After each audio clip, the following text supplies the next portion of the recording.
Bonjour, bienvenue. Moi, je m'appelle Igor Barca. Je suis professeur de français depuis 2008 et aujourd'hui, je voudrais te montrer comment tu peux améliorer ta production écrite avec l'intelligence artificielle. Donc, je vais te donner quelques suggestions de prompts, de consignes pour que tu puisses améliorer pas tout simplement ton expression écrite pour le delphébian, mais pour améliorer ton expression écrite en général. Et pas seulement pour la langue française, mais aussi pour d'autres langues. Si tu étudies l'anglais, l'espagnol, l'italien, même le portugais, ma langue maternelle, tu peux améliorer avec l'intelligence artificielle. D'accord? Donc, on va voir comment je fais pour construire ces consignes. Donc, ici, à côté, il y a les consignes et moi, je vais les coller sur le ChatGPT. Donc, on va utiliser le ChatGPT parce que c'est l'intelligence artificielle la plus utilisée. Mais si tu le veux, tu peux également utiliser Gemini ou même DeepSeek. D'accord? Voilà. On va commencer. Donc, on commence toujours par bonjour. On dit toujours s'il vous plaît, merci, d'accord? Parce que moi, je veux être dans la liste de polis de l'intelligence artificielle. Donc, on y va. Bonjour, ça va? Je voudrais ton aide pour améliorer mon expression écrite en français. Et la première chose, ma première suggestion, c'est des suggestions d'exercices directement pour le delphébian. Et je crois que le ChatGPT va nous présenter des consignes pour qu'on puisse pratiquer tout seul. On va voir. Voilà. Salut Igor, ça va bien et toi? Pour améliorer ton expression écrite pour le delphébian, voici quelques types d'exercices efficaces. Rédiger des courriers et emails. Rédiger une lettre formelle. Exemple, une demande de formation, une réclamation. Écrit un mail informel à un ami sur un événement récent. Exprimer une opinion. Rédige un texte argumentatif sur un sujet d'actualité. Les réseaux sociaux sont-ils bien bénéfiques? Compare deux points de vue et donne ton avis en utilisant des connecteurs logiques. Tout d'abord, évanche par conséquent. Décris un événement, une expérience. Raconte un souvenir marquant, un voyage, une rencontre, un succès. Décris une journée typique en utilisant différents temps verbaux. Raconter une histoire avec des contraintes, synthèse et reformulation. Préparer des sujets types du delphébian. Voilà. Et maintenant, mais je ne veux pas tout simplement des suggestions abstraites. Je veux une consigne pratique pour que je puisse commencer à écrire en français et à pratiquer pour le delphébian. Donc, je vais demander des consignes directement. On va voir. Est-ce que tu peux écrire des consignes? Voilà. Je vais écrire comme ça.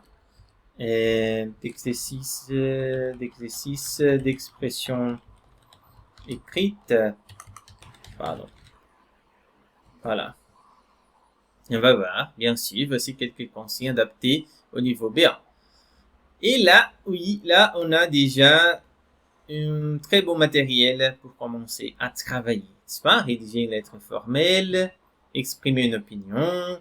Il y a toujours de la consigne. Vous avez acheté un produit en ligne, mais il ne correspond pas à vos attentes. Rédiger une lettre de réclamation au service client pour expliquer votre problème et demander une solution.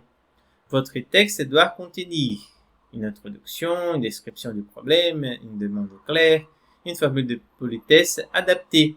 Et il nous dit 150 mots minimum, mais pour le delphébian, il est important à savoir qu'on doit écrire 160 mots minimum. D'accord? Donc, notre texte doit avoir entre 160 mots et 180 mots. Voilà. Quelque chose comme ça. Mais le minimum, c'est 160 mots. D'accord? Voilà. On doit exprimer une opinion. Pensez-vous que les réseaux sociaux ont un impact positif ou négatif sur la société? Rédigez un texte argumentatif en exprimant votre point de vue. et il nous donne encore des indices, des suggestions. Votre texte doit contenir une introduction, des arguments, blablabla. Raconter un souvenir. Rédiger un email informel. Décrire une journée particulière. Résumer un article ou un film. Voilà, c'est très très bien. Donc, on a déjà au moins 5 consignes pour commencer notre pratique d'expression écrite. D'accord? Pour le DELF B1 spécifiquement. Donc, voilà, très très bien. Mais moi, maintenant, je veux travailler d'une façon plus créative, disons. Donc, je vais dire merci. Ok, merci, voilà. Et maintenant, je voudrais travailler sur mon introduction. Est-ce que tu pourrais écrire un texte pour le DELF B1, mais sans l'introduction, pour que je puisse l'écrire? Voilà. Donc, si tu penses que tu ne sais pas comment commencer ton texte, que tes introductions ne sont pas suffisamment bonnes, donc, il faut travailler sur ton introduction. Et là, c'est une excellente façon de le faire. D'accord? Donc, on va avoir un texte, mais sans introduction. Et on doit écrire l'introduction. Voilà. Pensez-vous que les réseaux sociaux ont un impact positif ou négatif sur la société? Et on doit commencer le texte, d'accord? Mais bien sûr, on doit penser un peu pour que cette introduction soit intéressante pour la continuation du texte que l'intelligence artificielle vient de nous écrire. D'accord? Voilà. Et là, je peux mettre mon introduction et l'intelligence artificielle va corriger mon texte. De la même façon, elle va corriger le texte que tu as produit avec ces consignes. D'accord? Là, c'est la partie la plus intéressante. C'est pas tout simplement que tu vas avoir des consignes pour pouvoir pratiquer. Non. Tu vas avoir aussi quelqu'un, entre guillemets, qui va te corriger. Quand il va te donner des suggestions pour améliorer tes productions écrites. Voilà. C'est ça c'est très très bien. Et tu peux faire la même chose pour la conclusion. D'accord? Si tu veux travailler sur ta conclusion, tu peux le faire. Tu peux utiliser la même consigne. Cette consigne a très bien marché, tu as vu. Elle a donné exactement ce dont nous avons besoin. Voilà. Et tu peux utiliser la même consigne maintenant pour travailler sur ta conclusion. Maintenant, je voudrais travailler sur ma conclusion. Est-ce que tu pourrais écrire un texte pour le DELF bien, mais sans la conclusion pour que je puisse l'écrire? Voilà. Donc, l'intelligence artificielle va t'écrire un texte et toi, tu vas écrire la conclusion et tu vas demander la correction. Et comment elle va corriger le texte, n'est-ce pas? On va voir, moi, j'ai déjà le fait, j'ai déjà demandé Gemini pour construire un texte pour moi, parce que sinon, je prendrais beaucoup de temps en écrivant, et moi, donc, je vais enregistrer cette vidéo, mais je vais demander une autre intelligence artificielle pour écrire ce texte. Voilà. Et je le fais. Corrigez le texte ci-dessous, s'il vous plaît, en indiquant les fautes commises et les corrections faites. Et tu peux voir qu'il y a déjà quelques fautes que j'ai commises expressément, bien sûr, pour que l'intelligence artificielle puisse la corriger. Voilà. On va voir comment elle va nous offrir cette correction.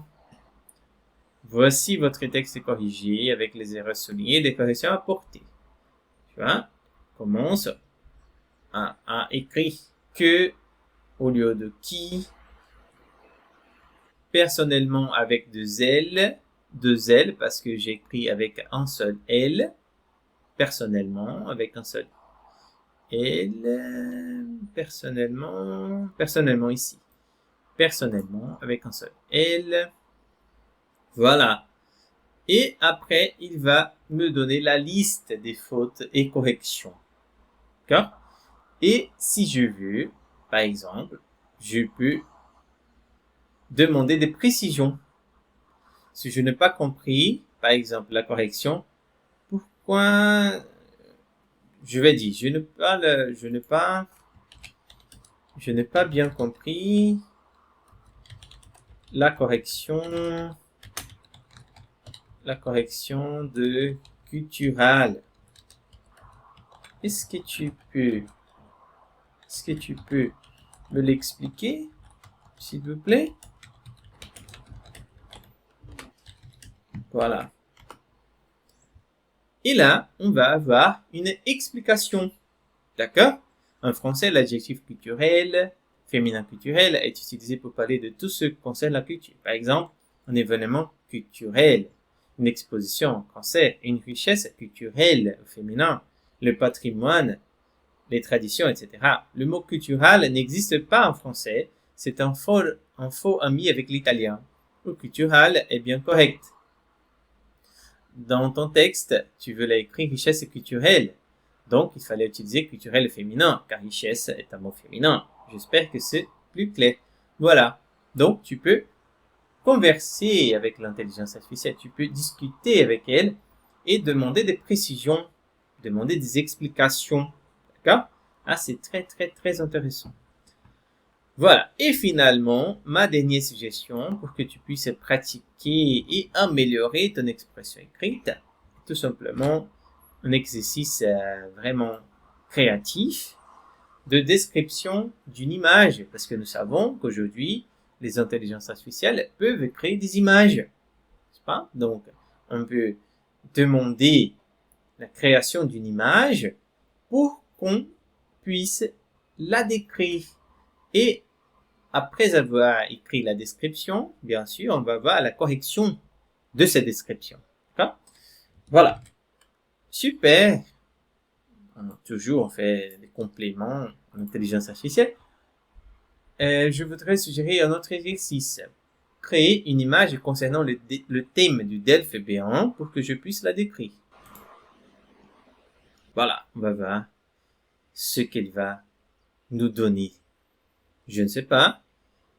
J'attends comme toi. Voilà. Voilà cette image. C'est une très belle image avec un avion qui va s'écraser avec la tour Eiffel. Voilà, mais on y va.